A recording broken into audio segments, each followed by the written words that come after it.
evening, everybody.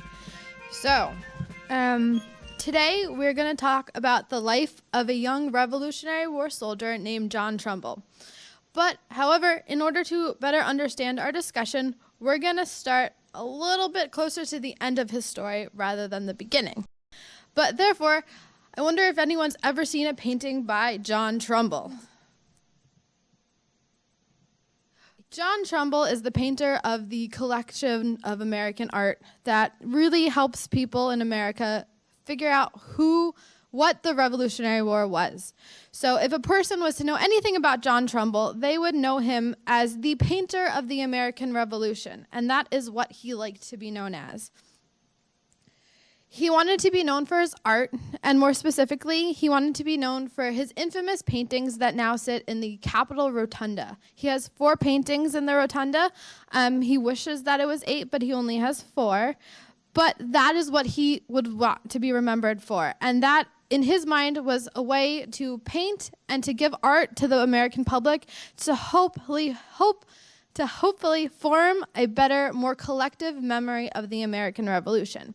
So, this is our man, John Trumbull, and the paintings that he is most well known for are the Surrender of General Burgoyne, the Surrender of Lord Cornwallis, the Resignation of General George Washington, and his most famous painting, the Signing of the Declaration of Independence.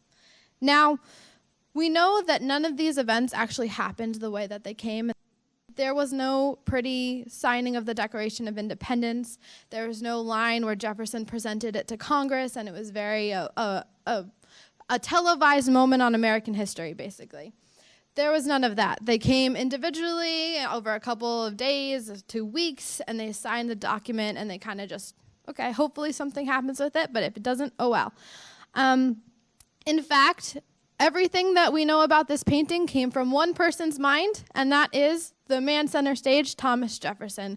Thomas Jefferson helped John Trumbull design what this painting should look like, who stood where. So this is really Thomas Jefferson's memory of the American Revolution and the signing of the Declaration of Independence. Now, the person that hated the painting the most was actually John Adams, Thomas Jefferson's friend, and co-signer of the Declaration of Independence, co-author actually. So you have in this painting, the person who most loved it and the person who most hated it. But it was really supposed to help form the memory of what the future generations of Americans, how they would look at the American Revolution. Now, John Trumbull himself was nowhere near this event when it happened, so it was not in his own mind. In fact, when this happened in 1776, John Trumbull himself was up at Fort Ticonderoga in upstate New York. Very far away from this. He had no knowledge of what was actually going on. The painting itself was made between August 1817 and September 1818, and would go up in the Capitol Rotunda by the year 1826, which was a long time after the revolution had already ended. But the purpose of the paintings was not to be accurate, it was to really form the collective memory of the people so that the legacy of Thomas Jefferson and John Adams and the other people in this painting would be solidified, not for John Trumbull himself. So who is John Trumbull, and why do I, some random historian that decided to come talk today, want you to remember his name? John Trumbull's purpose in his life was not to create his own legacy. Instead, he wanted to create a legacy for other people. He believed that Thomas Jefferson and George Washington and other founding fathers should be remembered. However, he has made 3 self-portraits throughout his life, but he never really thought that any of them would be important or be viewed. He just made them to practice his art. Instead, he believed that George Washington should really be the #1 person that everyone should remember. He didn't want the glory for himself, but he did think that the American Revolution should be glorified. So he hid behind his art, and therefore he isn't often remembered. But his life, however, is extremely interesting, at least to me. So Trumbull was born on June 6th, 1756, to Jonathan and Faith Trumbull, the couple all the way to the left. He was the youngest of 6 children. There were 4 boys, 5 girls. One of his brothers is in the top left corner. That is Jonathan Trumbull Jr., because they all like to have the same name. He was a very young, avid spirit. He was very energetic. He loved his artwork. Artwork was the number one thing in his life, and that is exactly what his family did not like about him. They thought that he should never become an artist because artists are not what a gentleman becomes. But he pursued it anyway. So, at the age of 13 years old, his father actually became the first governor of Connecticut. He was the only revolutionary governor that worked for the king and then became a revolutionary governor and turned over. John Trumbull, they had a really big loving family. They did love him. They supported him in almost everything except his art. They tried everything to keep this child alive. And I mean, they tried to keep him alive. When he was young, he was born very sick. His skull did not form properly, so his mother had to actually reform his skull every day for a couple of years to make sure that it flattened out. He was born kind of with peaks. It never settled. When he was around 3 or 4 years old, his sisters and him were playing at the top of the stairs. They roughhoused a little too much, and he actually fell down all the stairs. He lost sight completely in one eye, which kind of makes his paintings a little cooler to look at because he's painting this all with one working eye. And his depth perception, you can see in some of them, is a little off, but however that is, it's just gorgeous, and especially for someone with one eye. I can't paint that with 2 eyes. I probably couldn't paint that with 4 eyes. So when he was 13 years old when his father became governor. And so pretty quickly he became part of one of the most important families in the state of Connecticut. His father, when he was in his 20s, or late teens, early 20s, when John Trumbull, was in his late teens, early 20s, his father would become a Revolutionary War governor. His father was put in place by Parliament and King George III to be governor, and then once the Revolutionary War started, he made the bold decision to break with the king. He believed in the revolution, and he became one of the most wanted men in the state, in the country, never mind the state. He's definitely the most wanted man in the state, except for that time that George Washington stayed at his house. So John Trumbull had a lot to deal with, especially being the youngest of 6. Not a single one of them are slackers. Joseph Trumbull, the oldest, would eventually become the first Commissary General of the Continental Army, and he would also become an early member of the Board of War. Jonathan Trumbull Jr. had to outdo all of his siblings. He became an aide-de-camp to General George Washington from 1781 to the end of the war. And then he was also the governor of Connecticut, just like his father, from 1798 to 1809. The youngest besides John, David Trumbull, would become another Commissary General of the colony of Connecticut, and he helped supply goods to the revolutionary cause. He would also be the father of a governor. He wouldn't become governor himself, so his child wasn't a slacker either.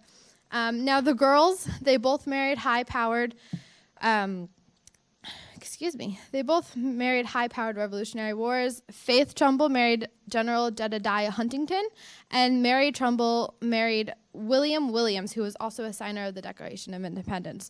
That's absolutely not to say that the only thing going for them was that they married significant people. Their stories get a little bit more complicated than the boys. But the artwork on the top right is actually made by Faith Trumbull.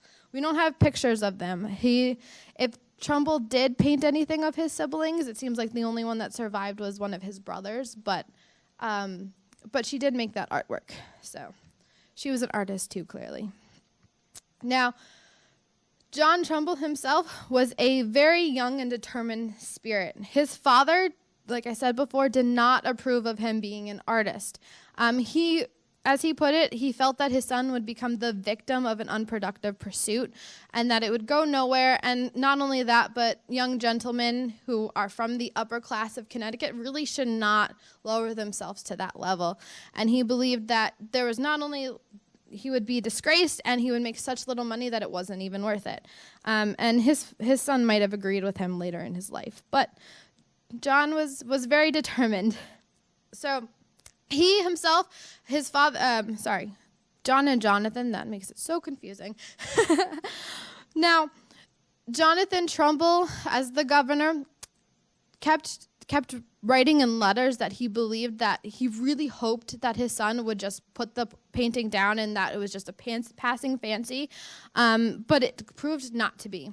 So when his son was old enough to go to college, he said, "You are going to Harvard. There's no ifs, ands, or buts about it. You are going to Harvard, you're going to school, and you're going to make the most of your life." Well, John did not make it easy for his father. He said, "Sure, I'll go to Boston, but you're going to let me work under John Singleton Copley, one of the most famous painters of the American Revolution. And that's what I'm going to do. I'm not going to Harvard." But John here lost that fight. And he ended up, he was enrolled in Harvard. The agreement was that instead of going as a first-year student, he actually enrolled as a junior. So he spent basically a year and a half in college and complained about it the entire time. He remained in Harvard until July of 1773, where he literally says that he graduated with no applause. There was nothing cool that came out of it. Although, for us, it's a little cool that when he graduated, he became the first American painter to graduate college. So he did agree. He literally achieved something the second he graduated from college. He would also go on to say that the only fruitful connection he made from going to school was that he made a friend of Christopher Gore, who would become a future governor of Massachusetts.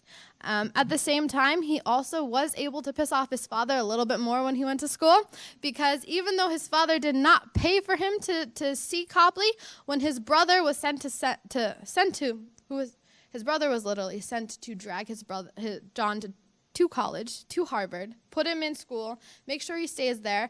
And instead, what his brother Jonathan did was basically say, "Okay, here's Harvard, here's where you're living, here's where you're studying. Meet Mr. Copley. I just found him on the street. I just found him, and I think you should meet him." So John actually worked a couple jobs to make sure that he could afford lessons to take from Copley. And he worked on his artwork a little bit more. And his father was very impressed that he was willing to pay for these lessons himself, because they were not cheap. Now, after he graduated, he returned to Connecticut, and he was basically given a job by his dad. Dad created an entirely new job for the state of Connecticut, where they suddenly needed a map maker. So John was paid to go around the state and make maps. And his most famous maps are of New London, I believe. Or most famous, or the ones that survive, are of New London. So his dad made a job for him. And by early 1774, the Revolutionary War was starting to approach, and he founded a small company of men consisting of mostly young upper-class gentlemen from his hometown and the surrounding area. And together, they would join together, and they would teach each other how to hold muskets and how to march in formation. And by the spring of 1774, his father allowed them to all join the 1st Connecticut Regiment, and that was formed. Excuse me. And he was immediately given the role of adjunct, because Daddy is the governor, so he can. Now, as he joined the 1st Connecticut Regiment, he was again given another job, and his job was to make more maps. And he produced a lot of maps by the time that they went up to Boston. Excuse me. By the time that 1774 was over, the 1st Connecticut Regiment was actually adopted into the Continental Army, so they started to practice what they would need to do if they went up to Boston. So they actually were learning how to fight now.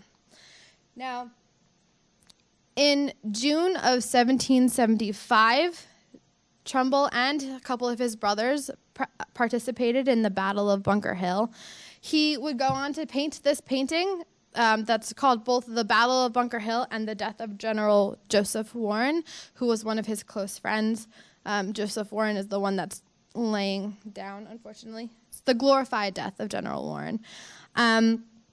The Battle of Bunker Hill would really become one of the pivotal moments of the Trumbull family's a pivotal moment for all of the Trumbull family, not only just because it was a big battle and it meant that the war had officially started, but for some reason it's debated on whether his sister happened to be in the area or she actually found herself in the middle of the fighting. Some believe that Faith Trumbull found herself in the middle of the fighting, and she would be so distressed from it that she would have nightmares for about 6 months until unfortunately she did take her own life as basically a response to not being able to handle what she had saw in the war, because it was so bloody.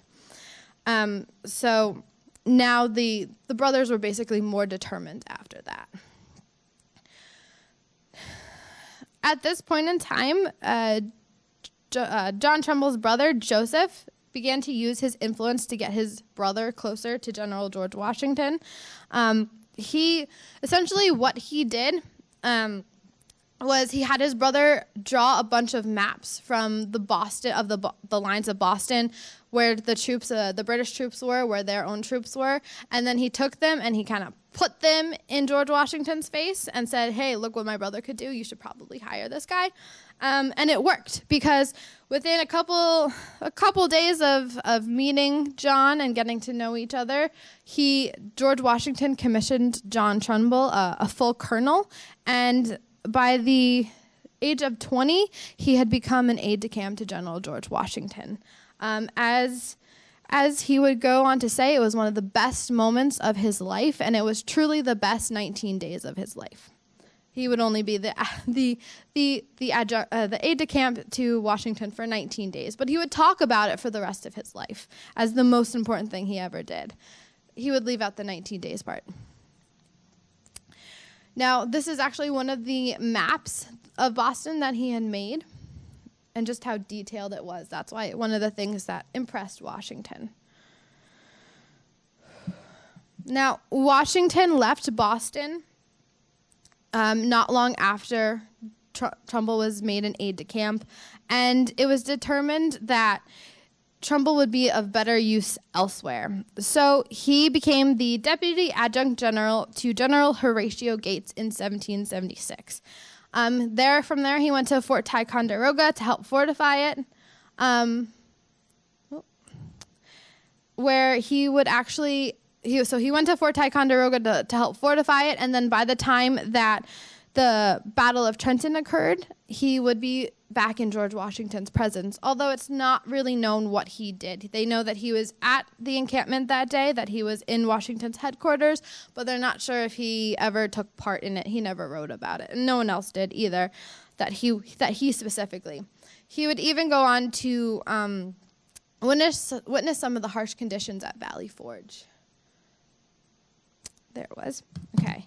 Now, after witnessing all these battles, in October of 1777, he decided to, seeming almost randomly, resign his commission. He had a dispute with Congress over the date that he was commissioned, and he believed that his pride would never let him get over what Congress did to him. Basically, Congress said that a couple other dudes that technically became higher ranked a couple days later were actually before him, and it got into a whole big scuffle, and he said that Congress had essentially broken his spirit and he could never forgive them, and so he was done. Now, Congress got a little lucky with him. He was not like Benedict Arnold and said because Congress made him mad he was going to go fight for the British. John Trumbull did not do that. However, he quit cold turkey, seemingly, and he went back to Connecticut. He went back to Connecticut and he worked for his brother to supply goods to the Continental Army because he supported Washington. Made sure everyone know I support Washington, not Congress. And he did go back to volunteer during the Battle of Rhode Island, and he would later say that the sound of a drum frequently called an involuntary tear to my eye. Whenever he heard it, he would cry. So here's where the story becomes a little bit complicated. So what comes next? John Trumbull felt that his volunteering in the Battle of Rhode Island had basically proved to Congress just how good he was and just how important he was, and how they never should have let him go. So he felt vindicated. So what he did was he decided to go up to Boston and to begin painting. He essentially got a little flat and he just started painting. Unfortunately, his main intention most likely was to go back and study under Copley. However, Copley was already long gone. He had moved to London when the war started. So he basically painted in Boston by himself. And that's where he made a friend by the name of John Trumbull. Now, at first glance, John Trumbull seems like a very uncontroversial figure. He was a businessman, and both Congress and Parliament believed that he was really neutral. They both gave him papers so that he could cross enemy lines whenever he wanted to. And that's what history books basically write about him. He was allowed to go back and forth and do whatever he wanted because he didn't care about, he just was there to do business. He was there to supply goods. He was all set. So he was in Boston, and he meets a young John Trumbull. Now, John is about 21 at this time. And he tells John that the best thing for you to do at this time is to go to London and study under the world-renowned painter Benjamin West. At this point in time, Benjamin West was probably the most famous painter to ever exist. We don't really remember him, at least I didn't really know who he was before I studied John Trumbull, but he was the most famous. He was basically the Taylor Swift of his day. And everyone knew him. So he says that you should go study under the best guy. That's what you got to do. Now,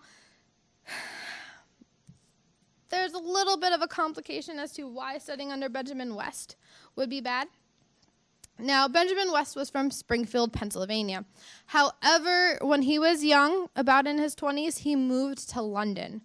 So Trumbull would have to go to England to go study under him.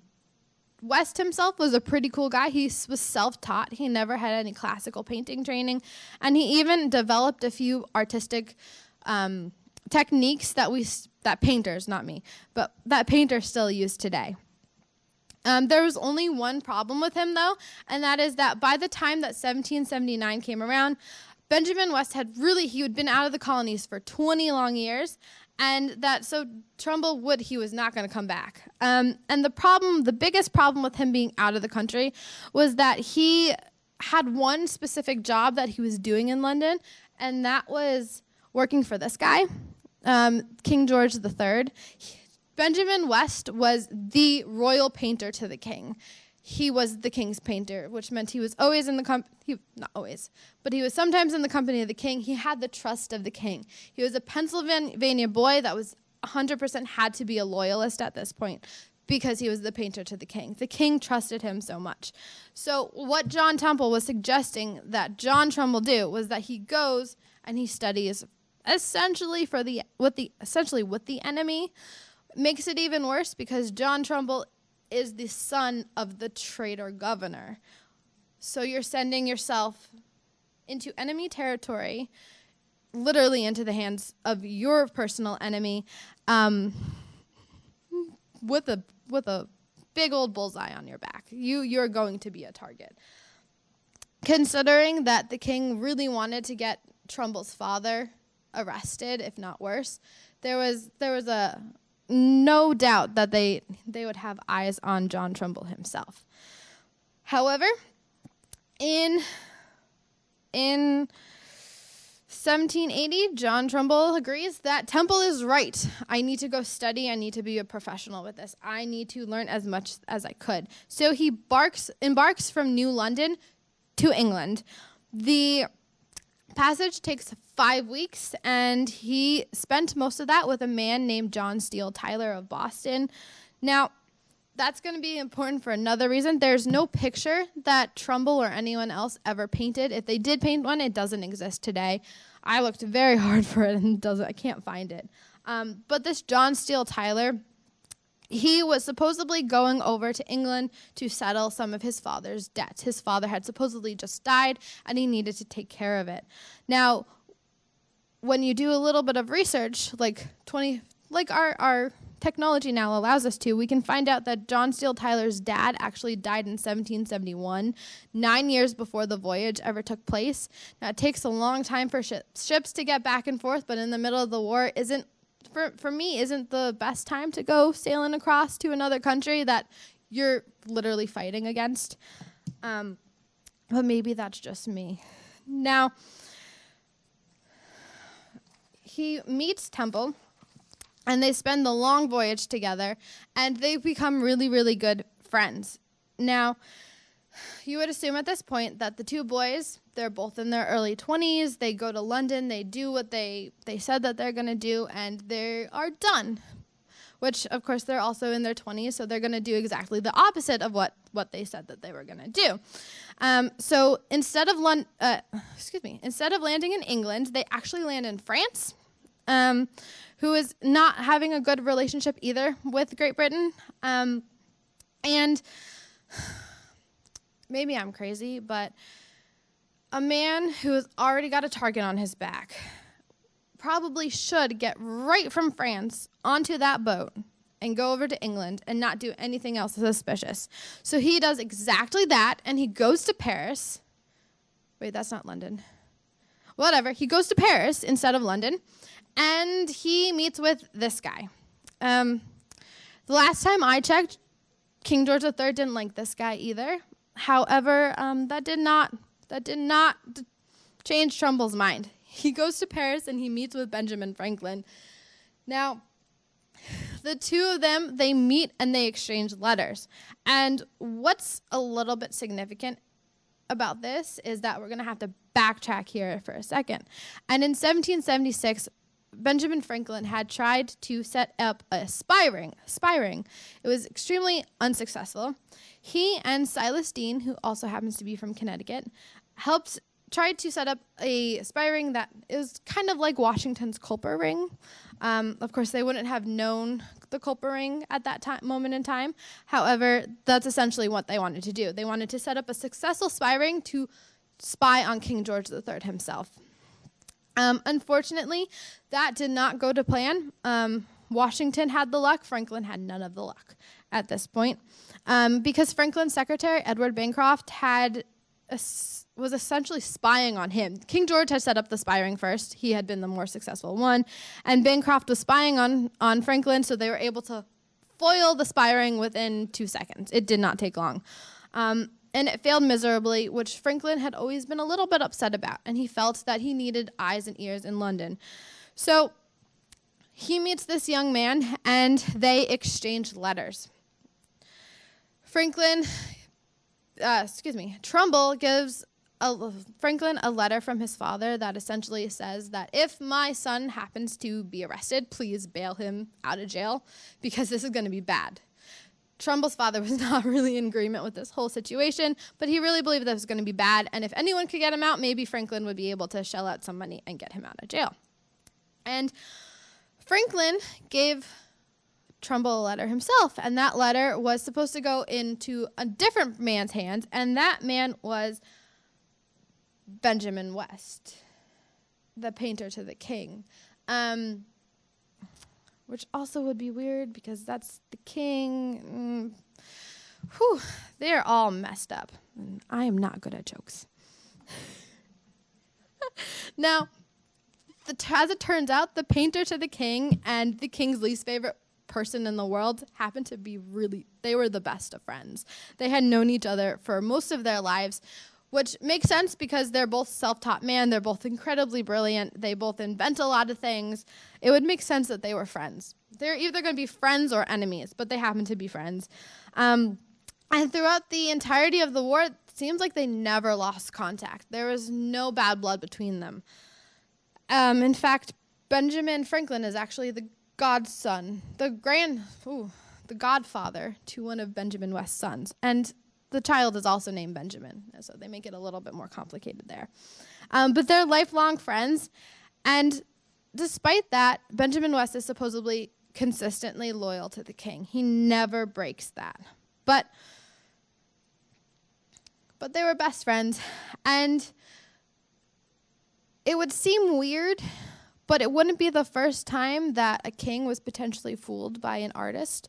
Actually, I'm sorry, it would be the first time, because the second time would be under Queen Elizabeth. But anyway, what my point is trying to be that if Benjamin West happened to be working with Benjamin Franklin, which is entirely possible, it wouldn't be the only time in English history that that had happened. In the 1960s, there was a art historian who was actually a KGB spy under Queen Elizabeth. So anyway, I was not supposed to tell you that till the end. Anyway, John Trumbull, he took the letter and he finally headed off to London. But he did two things upon reaching London. First is he reconnected with his friend John Temple. The second thing that he did was he finally introduced himself to Benjamin West, and he creates a really strong bond with him. And from there on out, John Trumbull, he spends the next few months constantly studying, constantly working on his art and his craft, and he did nothing suspicious. He never put one foot out of line. He didn't do anything wrong. You can't say that because he didn't do it. He really didn't do it. At least that's what Trumbull would like for you to think. He would say that if anyone ever said that he ever did anything suspicious, that they were overreacting. They were a little bit crazy. I never did anything. I never did anything wrong. So therefore, I'm going to overreact. Because on November 20th, 1780, John Trumbull was arrested. If you were to pick up one of the very few books that was ever written about John Trumbull, and I mean there's literally like 2 books ever written about John Trumbull, at this point in the time, they would concur with John Trumbull that the arrest was an overreaction to the death of this man, Major John Andre, who had, at the point of this time in arrest, had just been executed by George Washington for spying and had worked with Benedict Arnold. And this is John Trumbull. John Trumbull really believed, at least he says that he believed, that England really overreacted. They wanted an eye for an eye, so they were about to take him out. And on the other hand, it would also, John Andre's death would actually make the perfect cover for a failing spy ring if everything was going wrong, so they could cover their trails. Now, when Trumbull was arrested, he was arrested for 3 letters that were found on his possession. He would maintain throughout the rest of his life, and he even wrote an autobiography, and he so-called cleared himself of all wrongdoings. But he maintained for the rest of his life that Mr. Bond, who was literally the bondsman, whose name was Mr. Bond, who came to take him to court, wanted to arrest him, that he had a vendetta against Trumbull, and that he went there with a point, he made his point, he arrested him, and that he was set up. However, we talked about the young man that Trumbull went on the boat ride with, John Steele Tyler. If you look at primary source documents, it actually turns out that the arresting officer was there to arrest Tyler, not Trumbull. And it is supposedly, according to court documents, the two of them actually spent a couple hours in Trumbull and Tyler's shared flat with Trumbull, talking, and eventually the police officer got tired of waiting for Tyler, so he started snooping around their apartment. And when he snooped around, he found letters that incriminated Trumbull and was like, now I got to arrest you, and this guy's not showing up, so I got to arrest you. So he found 3 letters that incriminated him. The first letter was written by this young man. This is William Temple Franklin. He is the grandson of Benjamin Franklin. And the letter was said to have sound and sufficient evidence to incriminate 5 different people. Now, the second letter was written by Trumbull himself, and there was a significant amount of figures that were listed and mentioned in the letter. A couple of them include the Duke of Richmond, a Mr. D. Hartley, a Dr. Price, and Mr. Temple, who actually was John Temple, who helped him get to England. Now, the first three were all members of Parliament who were thought to have American sympathies. In fact, Mr. Hartley had tried to broker a peace deal before. And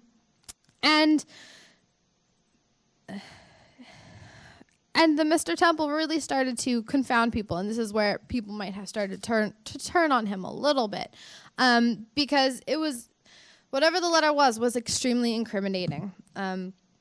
And Temple was never, absolutely never, as much of a neutral figure as he appears to be in history books. He was always, most likely always, an American sympathizer who had contact with two people on a regular basis. And this is why I say that he was always an American sympathizer, because unless these two people turn out to be non-politically important, then maybe he could get off. But I don't think they are, because the two people were John Adams and Benjamin Franklin, who he never lost contact with. He was always contacting them. As it turns out, John Trumbull was actually back in London at the same time that Trumbull arrived, because he was staying there specifically to keep tabs on Trumbull, and he was the eyes and ears of Benjamin Franklin for him. He would write letters back that reported everything that this young man did. Now, the third letter was probably the most damaging letter. Oop, I was not supposed to do that. It was the most damaging letter. I don't have any pictures of this guy either, because that also doesn't exist, which is a little suspicious to me. But the third letter was written by a man named William White. Now, William White, even in 1780, people believed that William White was an alias, that it wasn't his real name. In fact, there was a paper from Bath, England, that wrote that they believed that William White was really a Mr. Brailsford who lived in Bristol. It was not, and I hope that man never got harassed for it, because it was not him. In fact, the real name of the spy was Thomas Atwood Digges. And that was his real name. Digges was a man who was also in constant contact with Benjamin Franklin, and a somewhat constant contact of John Adams, although the two men didn't really like each other. John Adams found him to be a little bit overbearing. He also had many aliases throughout the entirety of the war. He probably had a good 20, 30. But he was really good at what he did, for the most part. He always gave Franklin all the political gossips, what happened in Parliament, and probably most importantly, he would make sure to know all the names of the American POWs that were in England, or sometimes in the colonies, and he would make sure that both Franklin and Adams got those names. He would also be in contact with William Lee of Virginia to make sure that back in the States someone got those names, and he helped some of them escape, or if he couldn't help you escape, he helped keep you fed, and at least healthy. So he Mr. Digges was also the person who helped Benjamin Franklin broker a failed peace agreement with that Mr. Hartley that I had mentioned before. Excuse me. It had failed, but unfortunately it created a little bit of a monster in Digges that it failed, because he was even more determined to do his job after that. In 1780, one of the things that Digges conveyed to Franklin was that a Mr. Trumbull had been arrested. In his letter, he wrote that a guy that he had never met, but that was named Trumbull, but again, he had never met him, but might be important, named Trumbull, was arrested. And that's not paraphrasing very much, because he insisted that he never knew this man, probably just in case the letter got caught and intercepted. But he asserts many times that he believed that Franklin would possibly be interested in knowing this. He also gives other news that a man by the name of Tyler had left the country and had been gone for at least a couple days. It turns out that when Tyler found out that Trumbull was there with a police officer getting questioned, he left, he booked it. And that's why he never went home. This letter also says that a Mr. D had been taken in for questioning by the British and shaked up a little bit and then returned hands clean. And it turns out that D is actually, it's Diggs himself. He is telling Franklin that I was taken in. They questioned me. I'm okay. Now, Trumbull would be found guilty of spying on the British. He spent 8 months in prison. Excuse me. And while he was in prison, he was kind of living up the life. He was in constant contact with Benjamin West, who also was using his the ear of the king to make sure that Trumbull was treated well.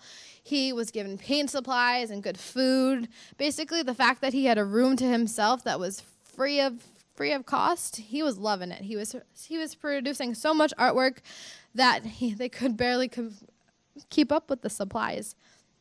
Now, even Diggs was allowed to visit him at some point, and there is a painting there's at least one painting that Diggs took out of the jail with him and had it engraved and then sent around England. So they used Trumbull as a little bit of propaganda to spread colonial sympathies around England.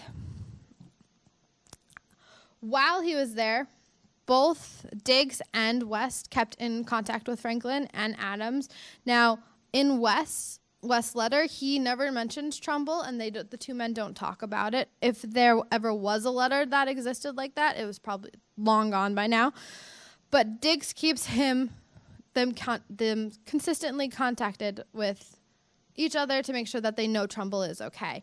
And that was especially important for John Adams, because John Adams was a little bit of a worrywart, and he was really afraid that the British were going to kill Trumbull. So he was always worried about Trumbull's welfare. Excuse me. So it's really safe to say that his friends kept him safe while he was in prison. However, he was always in a little bit of trouble. So after 8 months, he was contacted by authorities to say that he was going to be let free. Now, Benjamin West had brokered his freedom with the king, and they agreed to let him out as long as he left the country within 30 days. He had to be out of the country, and he had to stay as unpolitical as possible. They did not want him going back to the colonies and hopefully not fighting for the Revolutionary War again, and they just wanted him to stay out of the news to himself and just stay alive if you really want to, but just be quiet, was essentially it. Now he leaves. Okay. He leaves and he leaves and he does probably the most unpolitical thing a person could do, because remember, he is not allowed to be a political man. And Benjamin West had really told the king that this man, he doesn't have any interest in politics. This was just a misunderstanding. He happened to be in the wrong place at the wrong time. So Trumbull is let out. He packs his stuff. He goes and he decides he's going to travel to Holland. And he travels to Holland to basically do the most unpolitical thing you could think of. And he goes to visit a friend. And he visits this man, John Adams. Now, from there, he would travel back to America with John Quincy Adams, and they would go home together and then go their separate ways. And again, Trumbull's not allowed to be political, so he does something so unpolitical that he's with this guy when the Revolutionary War ends. So he was with George Washington when the Revolutionary War finally ended, and then he would go back to Europe to do some more studying, and he would be roommates with this young man when the Bastille fell. He'd even watched Thomas Jefferson and the Marquis de Lafayette create the Declaration of Rights of Man and Citizens together, and Trumbull is actually the person who introduced Jefferson to Maria Conway. Again, he's not a political man, so he became the secretary to John Jay. And when the Jay Treaty was drafted, he even became one of the commissioners of the Jay Treaty and actually held political office. He attended a dinner with this young man a couple days before the deadly duel between Alexander Hamilton and Aaron Burr, and he would actually be the only person in the room that knew that the two of them were about to duel. In one of his writings, he writes how awkward the dinner was, that he basically was in a room full of men. Everyone was drinking and eating and having a lot of fun, and there was Hamilton and Burr essentially in the same area, just kind of staring dagger eyes with each other, and he's just like, this is not going to end well. And he knew that they were about to duel, and he was right that it was not going to end well. Now, Trumbull did also continue to focus on his art. He traveled across the country and back to Europe so that he could create as many paintings as Revolutionary War soldiers and politicians, and then founding fathers, the first few generations of politicians in America, as he could. Now, in reality, these paintings are actually about this size. They're very, very small. However, Yale provides very good quality PDFs of it. While he was back in Europe, because he had to chase some of the founding fathers across Europe to get their paintings, he would meet Sarah Hope Harvey, and he would marry her. The couple stayed in London. They actually lived in London, where he returned to Benjamin West, and he actually studied for real this time, and he was very serious about his art. And they were allowed to stay there until the War of 1812 began. And at that point in time, the war broke out, and the Parliament basically said, we don't like this. You have to leave the country again. And he was kicked out of England for the second time. Now, okay. Yeah, we're just going to stay on that side. John Trumbull was a lot of things, but from there on out, he was known as the Colonel and the painter of the American Revolution. He would make, by 1817, he was commissioned to make his famous rotunda paintings. He was given the ability to make 4 paintings. He made 4 paintings, and he presented them to John Quincy Adams. That's who commissioned them. And they put them up in the rotunda, and at that point in time, he said, okay, there's 8 sections on the wall for paintings. I'm ready to do the next 4.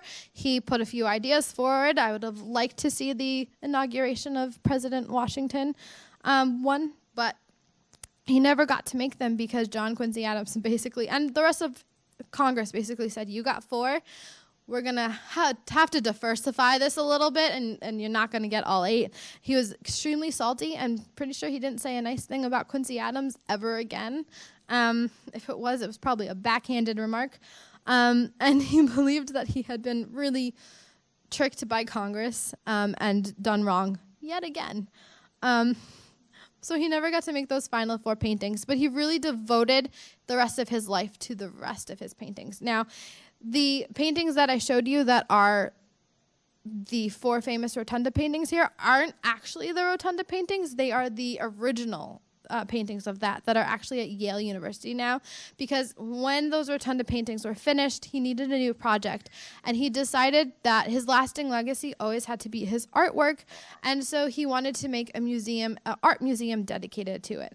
Now, there wasn't many art museums at that time, so he had to build one himself.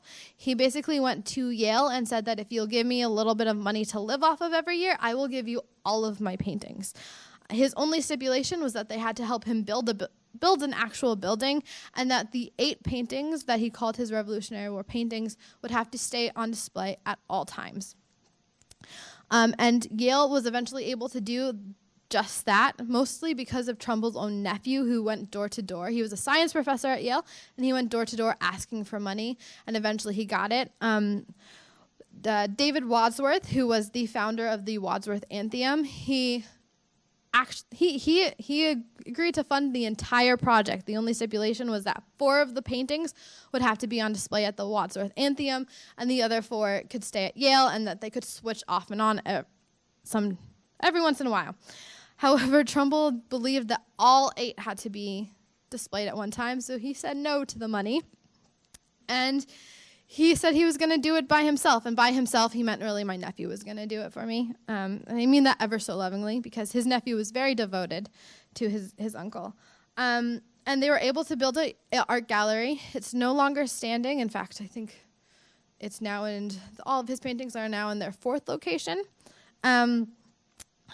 But he would go on to build the art gallery, and he displayed all of his paintings in it. The original building was all made of marble. It was a nice, beautiful Greek building.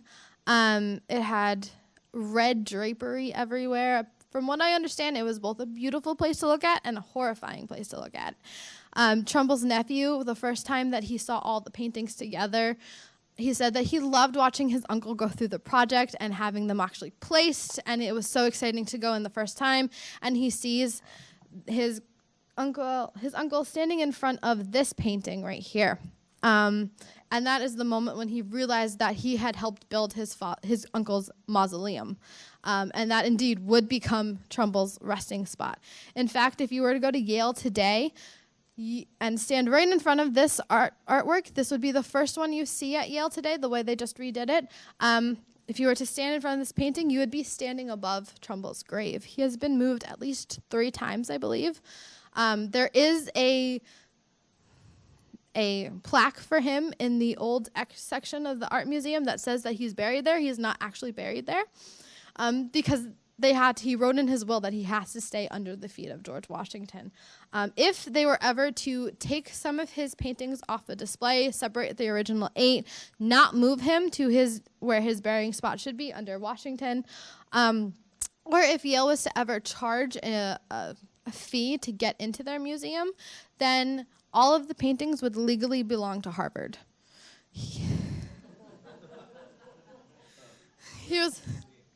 It's in New Haven. Yeah, it's the Yale Art Gallery. Yes, there's the Yale Art Gallery across the street from the British Art Museum, and it's the Yale Art Gallery. Yeah, and if you Google John Trumbull paintings New Haven, it'll come right up.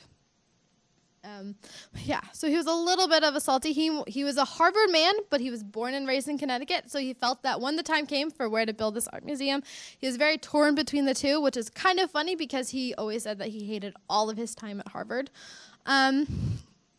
But he chose Yale mostly because of his nephew, and he moved to New Haven, had the whole thing built, and then wrote in his will that if you ever do break any of my rules, Harvard is Harvard.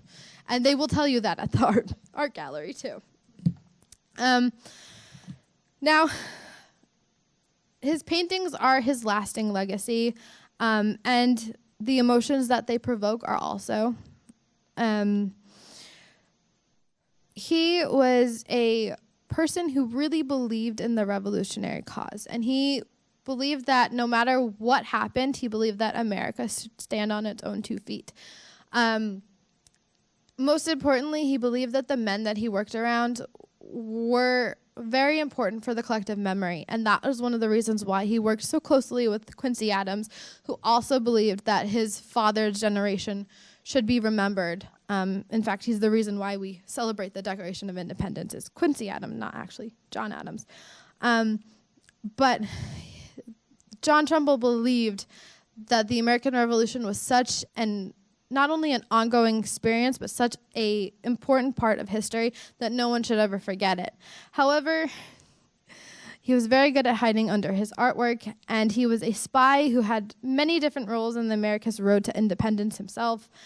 And he would be best known and best appreciated if you just called him the Colonel. Does anyone have any questions? Okay, well, thank you.